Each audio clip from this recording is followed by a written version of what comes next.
ते सोडून जात आहेत. काय चुकतंय नक्की अजितदादांचं? काय दादांना ते सांगा. आता तुम्ही त्यांना विचारा. माझ्यापेक्षा खूप मोठे आहेत ते, माझे नेते आहेत ते.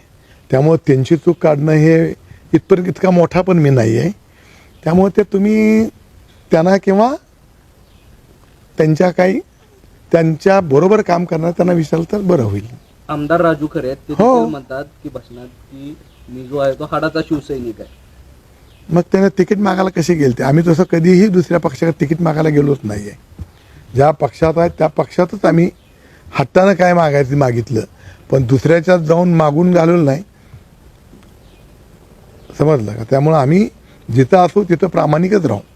मला खरं तर जर पाहिलं तर जवळपास 4 माजी आमदार जे आहेत ते भाजपमध्ये जात आहेत. याचा अर्थ असा आहे का की आता सोलापूर जिल्ह्यातून अजितदादांचा जो पक्ष आहे तो केवळ नावापुरताच उरलेला आहे? कारण देखील सोबत होते या सगळ्या बैठकीमध्ये, त्यांचा काही निर्णय झाला आहे तेही आपल्यासोबत या भूमिकेशी सहमत ते आमच्याबरोबर होते म्हणजे म्हणून ते आमदार आहेत, ते निष्ठावंत आहेत, ते प्रामाणिक आहेत.